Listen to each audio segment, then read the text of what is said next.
నమస్తే, welcome to our channel. నేను ప్రియాంకర. కల్తీ నెయ్యి వ్యవహారం నాకు తెలిసినంత వరకు ఆంధ్ర రాష్ట్ర ప్రజలు కావచ్చు, అసలు కాదు తిరుమల తిరుపతి దేవస్థానంలో ఉన్న వెంకటేశ్వర స్వామి భక్తులు ఎవరు కూడా మర్చిపోలేని అంశం. అందరికీ జరిగిన ఇదొక అన్యాయం. మరి ఈ నేపథ్యంలో ఈ కేసు ఎంతవరకు వచ్చింది అని ఆరా తీస్తే ఆల్మోస్ట్ కొత్త మలుపు తిరిగింది అని చెప్పేసి తెలుస్తుంది.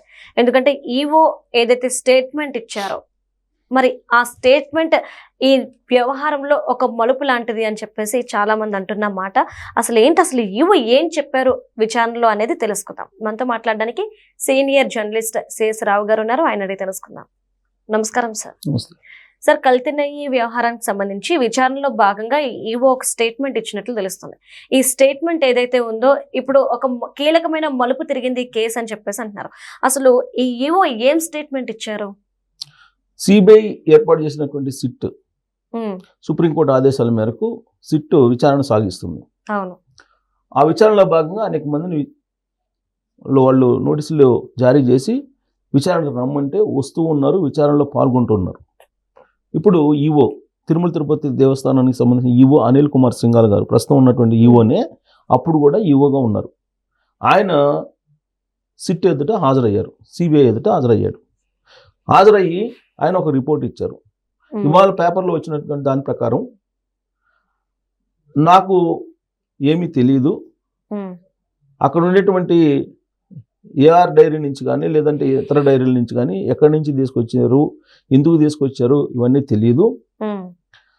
కాకపోతే తిరుమల తిరుపతి దేవస్థానం బోర్డు ఏదైతే నిర్ణయం తీసుకుందో ఆ బోర్డు నిర్ణయం ప్రకారం నేను ఇంప్లిమెంట్ చేయడం వరకే నా బాధ్యత అని చెప్పి ఆయన రిపోర్ట్ ఇచ్చారు. చెప్తూ ఆ రోజున వైవి సుబ్బారెడ్డి గారు చైర్మన్గా ఉన్నారు, ఆయన పవర్ఫుల్. సో కాబట్టి వైవి సుబ్బారెడ్డి గారి ఆధ్వర్యంలో టీటీడీ బోర్డు తీసుకున్నటువంటి నిర్ణయం ప్రకారం ఏఆర్ డైరీ నుంచి మేము నెయ్యి కొనుగోలు చేయడానికి సిద్ధమయ్యాము. అది కల్తీ జరిగింది అని చెప్పి తెలిసిన తర్వాత ఆపేసేటువంటి ప్రయత్నం చేశామని చెప్పారు. ఇది ఆయన ఇచ్చినటువంటి రిపోర్టు, వాళ్ళు ఇచ్చినటువంటి న్యూస్ ప్రకారం.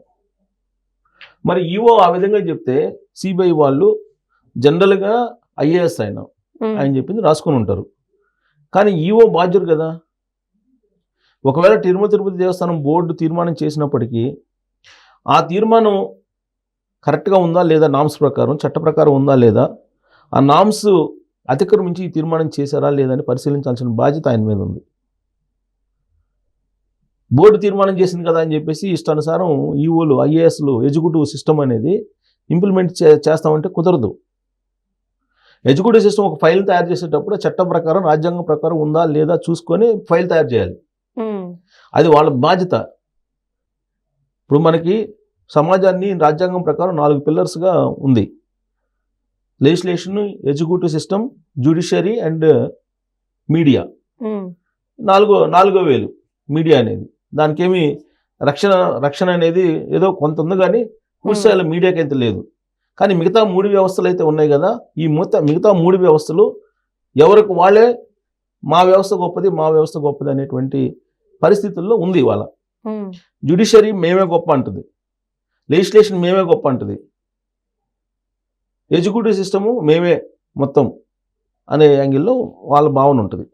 ఈ మాట ఎందుకు చెప్తున్నానంటే లెజిస్లేషన్కి జ్యుడిషియరీకి మధ్య తరచూ సంఘర్షణ జరుగుతూ ఉంటుంది. ఉదాహరణకి మనకు అసెంబ్లీలో జరిగినటువంటి ఇష్యూస్ని తీసుకోవచ్చు. ఎమ్మెల్యేల మీద అనర్హత ఎందుకు వేయట్లేదని చెప్పి కోర్టు చెబితే నువ్వెవరు చెప్పడానికి, నేను పరిశీలిస్తాను అన్నట్టుగా సమాధానం చెప్తుంది స్పీకర్ ఆధ్వర్యంలో వ్యవస్థ. సో కాబట్టి లెజిస్లేషన్లోకి జ్యుడిషియరీ ఎంటర్ కాదు, అలాగే జ్యుడిషియరీలోకి లెజిస్లేషన్ కూడా ఎంటర్ కాదు. సన్న లక్ష్మణ్ రేఖ ఉంటుంది, ఆ లక్ష్మణ్ రేఖను వాళ్ళు దాటరు వీళ్ళు దాటరు, కాకపోతే మధ్యలో సంఘర్షణ జరుగుతూ ఉంటుంది. అలాగే ఎగ్జిక్యూటివ్ సిస్టమ్ చేయాల్సింది ఏంది, లెజిస్లేషన్ తయారు చేసినటువంటి చట్టాలని ఇంప్లిమెంట్ చేయాలి. ఆ చట్టాలను ఇంప్లిమెంట్ చేసేటప్పుడు ఫైల్ పుట్టప్ కానీ ఇవన్నీ చేసేది ఎవరు? ఎగ్జిక్యూటివ్ సిస్టమ్ తయారు చేస్తుంది. అవి రాజ్యాంగబద్ధంగా ఉండాలి, లేదా రాజ్యాంగాన్ని మార్చుకోవాలి. రాజ్యాంగాన్ని మార్చాలంటే ఢిల్లీలో మారుస్తారు, ఇక్కడ బోర్డు మార్చదుగా. బోర్డు స్వయం ప్రతిపత్తి కలిగినటువంటి సంస్థ అయితే కాదుగా. తిరుమల తిరుపతి దేవస్థానం బోర్డు స్వయం ప్రతిపత్తి కలిగినటువంటి బోర్డు ఏం కాదు, ప్రభుత్వ ఆధీనంలో ఉంటుంది.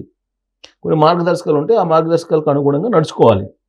అంతే తప్ప మేము ఆ బాబా డైరీకి ఇస్తాం, లేదంటే ఏఆర్ డైరీకి ఇస్తాం అని అంటే లీటరు పాలు కూడా సేకరించలేనటువంటి డైరీ నుంచి నెయ్యి ఎలా వస్తుంది అసలు అనేది ఆలోచించాలిగా. బోలేబాబా డైరీ ఉంది, బోలేబాబా డైరీ నుంచి తీసుకొచ్చారు. బోలేబాబా డైరీకి అసలు ఆ కెపాసిటీ ఉందా లేదని తెలియదు, ఛత్తీస్గఢ్లోనే ఉంది అది. ఆ బోలేబాబా డైరీ నుంచి దానికి కెపాసిటీ లేకుండా దాని నుంచి నెయ్యి సేకరించినట్టు రికార్డ్స్ ఉన్నాయి. అది ఎక్కడి నుంచి సేకరించిందంటే ఏఆర్ డైరీ అను విష్ణు డైరీ ఏదో ఉంది ఒకటి. ఈ 2 డైరీల నుంచి పాలు సేకరించి ఈ తిరుపతి దేవస్థానం సప్లై చేస్తున్నారు. బిల్లింగ్ ఏమో బోలేబాబా డైరీ తోటి వస్తుంది. ఇవన్నీ ఎగ్జిక్యూటివ్ సిస్టంలో హెడ్గా ఉన్నటువంటి ఈఓకి తెలియదా? ఈఓ ఆ రోజున అనిల్ కుమార్ సింఘాల్ గారు ఉన్నారు. మరి అనిల్ కుమార్ సింఘాల్ గారికి ఇవన్నీ తెలియదా? ఇప్పుడు సిబిఐ ఎదుట హాజరయ్యారు. సిబిఐ ఎదుట హాజరయ్యి నాకు సంబంధం లేదు, బోర్డు చెప్పింది నేను చేశాను అన్నారు. ధర్మారెడ్డి అని ఒక ఆయన ఉన్నాడు, రిటైర్డ్ ఈఓ. ఆయన కూడా ఇదే చెప్పారు. ఆయన కూడా మేము అక్కడ నిర్ణయం తీసుకున్నారు, పవర్ఫుల్, మేము వాళ్ళు తీసుకున్న నిర్ణయాన్ని మేము ఇంప్లిమెంట్ చేసాం అన్నారు. తర్వాత మొన్న రీసెంట్గా మాజీ చైర్మన్ ఆయన కరుణాకర్ రెడ్డి గారు హాజరయ్యారు. కరుణాకర్ రెడ్డి గారు ఏం చెప్పారు? అదంతా ఎగ్జిక్యూటివ్ సిస్టమ్ చూసుకోవాలి, మాకు సంబంధం లేదు, అధికారులు చూసుకోవాలని చెప్పారు.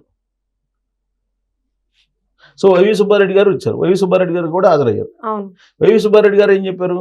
దానికి ఒక కమిటీ ఉంది, ఏది క్వాలిటీ కంట్రోల్ సంబంధించినటువంటి కమిటీ ఉంది, ఆ కమిటీకి అప్పచెప్పాం, ఆ కమిటీ చూసుకుంటుంది, కమిటీ ఇచ్చినటువంటి రిపోర్ట్ తోటి మేము ఓకే చేసాం బోర్డు అని చెప్పారు. కమిటీలో ఎవరెవరు ఉన్నారు? ప్రశాంత్ రెడ్డి గారు, ఇప్పుడు తెలుగుదేశం పార్టీ ఎమ్మెల్యే. తర్వాత జంగా కృష్ణమూర్తి గారు అనుకుంటా, ఆయన కూడా ఉన్నారు. ఇప్పుడు ఆయన కూడా బోర్డు మెంబర్ ఇప్పుడు ప్రజెంట్ కూడా. సో తెలుగుదేశం పార్టీలో ఇప్పుడు ఉన్నటువంటి వాళ్ళు కూడా అప్పుడు ఉన్నారు. ఆ క్వాలిటీ కంట్రోల్కి సంబంధించినట్టు సబ్ కమిటీని వేశారు అప్పుడు. ఆ సబ్ కమిటీలో వీళ్ళు కూడా ఉన్నారు, వీళ్ళు కూడా హాజరయ్యారు రీసెంట్గా. సో వాళ్ళు ఏం చెప్తారు? వైవి సుబ్బారెడ్డి గారు సబ్ కమిటీ ఇచ్చింది రిపోర్టు, కాబట్టి సబ్ కమిటీ రిపోర్ట్ని బేస్ చేసుకొని మేము బోర్డులో తీర్మానం చేశామని ఆయన అంటారు. కానీ వీళ్ళేమో మేము ఎక్కువ కాలం లేవో మాకు తెలియదని వీళ్ళు అంటున్నారు. మాకు ఎక్కువ కాలం లేవు, మాకు తెలియదు, అది వాళ్ళు ఏదో నామ్స్ పంపించారు, మేము పరిశీలించేసి పంపించాను వీళ్ళు అంటారు. సరే, ప్రొక్యూర్మెంట్ డిపార్ట్మెంట్కి సంబంధించిన అధికారిని పిలిచారు, విచారించారు. ఆయన ఏం చెబుతారు? చైర్మన్ ఉన్నారు, చైర్మన్ పవర్ఫుల్, వాళ్ళు చూడమన్నారు, మేము చూసి వచ్చాం. మరి బోలేబాబా డైరీకి మీరు వెళ్ళారంటే వెళ్ళాం. మరి వెళ్ళి ఏం పరిశీలించారు? మీరు వాళ్ళు తీసుకున్న లంచం డబ్బులు ఏమైనా తీసుకున్నారంటే తీసుకోలేదు మేము. మరి 1 లీటర్ కూడా పాలు సేకరించినటువంటి డైరీ నుంచి మీకు కొన్ని టన్నుల కొద్ది నెయ్యి ఎలా వస్తుంది? 1 లీటర్ పాలు లేకుండా టన్నుల కొద్ది నెయ్యి ఎలా వస్తుంది? దీనికి సమాధానం ఎవరు చెప్పట్లా. వీళ్ళేమో పై అధికారులు చెప్పింది మేము విన్నాం అంటారు. ఈ చైర్మన్లు ఏమో అది అధికారులు చూసుకోవాలి, మాకేం పని అని చైర్మన్లు అంటారు. మరి ఇంకెవరు చూసుకోవాలి? ఆ దేవదేవుడు చూసుకోవాలి. ఇప్పుడు ఈవో హాజరయ్యారు. ఇప్పుడు ఈవోనే అప్పుడు ఈవోగా ఉన్నాడు. 2023లో కూడా ఈయన ఈవో ఉన్నాడు. ఈవోగా ఉన్నప్పుడే కల్తీ నెయ్యికి సంబంధించినట్టు ఈ టెండర్ వ్యవహారం ప్రక్రియ అదంతా జరిగింది. అది సక్రమంగా జరుగుతుందా లేదా అనేది చూసుకోవాల్సింది ఎగ్జిక్యూటివ్ సిస్టంలో ఉండేటువంటి వాళ్ళు. సో ఇప్పుడు ఆయన అది ఆ రోజున వైవి సుబ్బారెడ్డి గారు ఉన్నారు, చైర్మన్ గారు, ఆయన చూసుకున్నారు అన్నట్టుగా ఆయన రిపోర్ట్ ఇచ్చినట్టు ఇవాళ వచ్చినటువంటి న్యూస్. ఇక పరకాణి కేసు ఇంకోటి. మళ్ళీ పరకాణి కేసులో జడ్జి కఠినంగా లేకపోతే, జడ్జి కనుక నిజాయితీగా సీరియస్గా ఆ కేసుని తీసుకోకపోతే అసలు పరకాణి కేసుని అసలు అటకెక్కించుండే వాళ్ళు, ఆ కథ ముగిసేది. పరకాణి కేసు కథ ముగిసేది. అక్కడ ఇన్స్పెక్టర్గా ఉన్నటువంటి సతీష్ కుమార్ పేరు ఉంది, అతన్ని ట్రైన్లోనే చంపేసేసారు. అనుమానాస్పద స్థితిలో మరణించారు. అనుమానాస్పద స్థితిలో ఇప్పుడు కేసు విచారణ జరుగుతుంది. అనుమాన స్థితిలో మరణించినటువంటి ఆ మరణాన్ని తెలుసుకున్న తర్వాత జడ్జి కూడా ఆశ్చర్యపోయారంట ఈ కేసులకు సంబంధించి. దాన్ని ఇప్పుడు సతీష్ కుమారు అలాగే రవికుమారు వీళ్ళిద్దరి మధ్య రాజీ కుదిరిచ్చింది ఎవరు కుదిరిచ్చారు? ఈవో కుదిరిచ్చారు. ఈవో కుదిరించాలి మామూలుగా అయితే ఈవో కుదిరించాలి. ఈవో అనుమతి లేకుండా రాజీ పడ్డారు. ఎట్టబడ్డారు అనేది ఇంతవరకు ఎవరికి సమాధానం లేదు, సమాధానం చెప్పేవాళ్ళు లేడు. ఇప్పుడు ఈ లోక్ అదాలత్లో ఒక వ్యక్తికి, అలాగే పరకాణి కేసులో ఉన్నటువంటి రవికుమార్ అనే అతనికి విజిలెన్స్కి సంబంధించినటువంటిది, అంటే తిరుపతి దేవస్థానం వర్సెస్ రవికుమార్ కదా కేసు. మరి తిరుపతి దేవస్థానం అంటే అది ఎవరు బాధ్యత? ఈవో బాధ్యత. ఈవో మరి రాజీ పడమని చెప్పి ఏమన్నా మీకు లెటర్ ఇచ్చారా అంటే ఇవ్వాల. ఇవ్వలా. మరి ఎవరు చెప్తే మీరు రాజీ పడ్డారు అని అంటే ఇంతవరకు సమాధానం లేదు. సో ఈ 2 కేసులు, పరకాణి కేసు కానీ కల్తీ నెయ్యి కేసు కానీ, ఇవి 2 కోర్టులకు కూడా వాళ్ళు వినిపిస్తున్నటువంటి వాదనలు కనుక చూస్తే, లేదా సిబిఐ విచారణలో వాళ్ళు చెప్తున్నటువంటి మాటలను కనుక చూస్తే, ఒకరి మీద ఒకరు చెప్పుకుంటున్నారు తప్పితే అసలు ఎవరు చేశారనేది ఇంతవరకు బయట రావట్లా. అదే. సో ఇప్పుడు ఆ రోజు ఉన్నటువంటి చైర్మన్లను తప్పు పట్టాలా, లేదంటే ఆ రోజు ఉన్నటువంటి అధికార యంత్రాంగాన్ని తప్పు పట్టాలా అనేది ఇవాళ వరకు కూడా స్పష్టత రాదు. Right. Thank you so much sir. Thank you.